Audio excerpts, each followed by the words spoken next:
सांस्कृतिक आदान प्रदान वर्षों से भारत की परंपरा रही है। एक प्रांत के लोग दूसरे प्रांत के लोगों की संस्कृति को सीख कर अपनाते हैं। इसके पीछे मनोरंजन के अलावा लोगों की जिज्ञासा भी प्रमुख कारण है। राजसमंद के चंद्रदीप कॉलोनी स्थित राजकीय जनजाति बालिका आवासीय महाविद्यालय इन दिनों इसका प्रमुख केंद्र बना हुआ है। यहाँ रहने वाली आदिवासी अंचल की बालिकाएं शिक्षण कार्य के लिए यहाँ रहती है। ये बालिकाएं सप्ताह भर की थकान को मिटाने के लिए शनिवार और रविवार की शाम को लोक नृत्य का आनंद लेती है। अपने लोक नृत्य को यहाँ की बालिकाओं को सिखाती है। इसके अलावा खेल कूद गीत गायन प्रतियोगिताएं भी सीख रही है।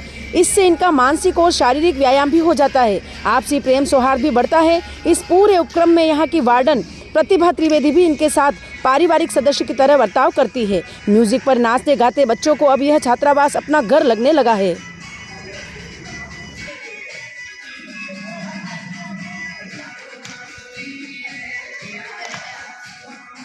ठीक है।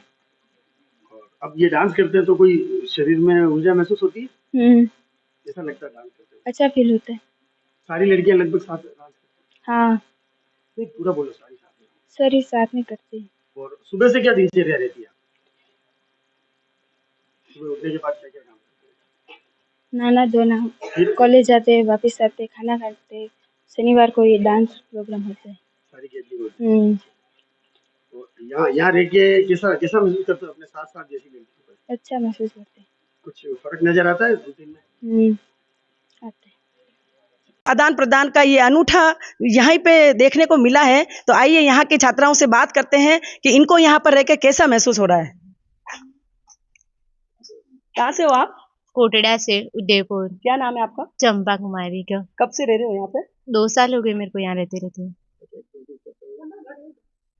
क्या क्या एक्टिविटीज करते हो बताइए।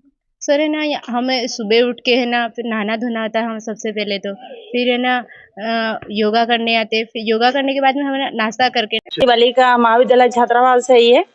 यहाँ पे अभी फिलहाल में 65 बच्चे हैं, 75 की सीट है। और जो आपने अभी यहाँ प्रोग्राम देखा, डांस देखा बच्चों का, वो शनिवार के दिन शाम को होता है, इसलिए कि पूरे सप्ताह भर की थकान उतर जाए। रविवार के दिन इनके जैसे रेस्ट रहता है तो शाम तक ये करती हैं प्रोग्राम। और बहुत सारी बच्चे जो हैं इसमें जाती हैं, कोचिंग जाती हैं, कॉलेज जाती हैं। जैसे सिलाई में भी इन्होंने कहीं ले रखा है, पार्ट ले रखा है। तो यहाँ पे ये जो दूसरी बच्चे हैं उनसे भी आपस में संस्कृति का आदान प्रदान जैसा कुछ होता है इसे? हाँ होता है। ये खुद ही आपस में सीख लेती हैं एक दूसरे से।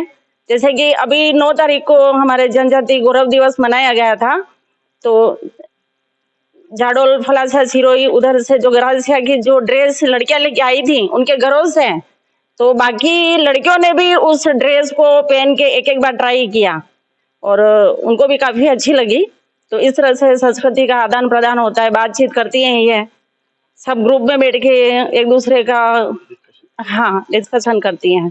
आपके यहाँ क्या होता है, हमारे यहाँ ये होता है, इस तरह से।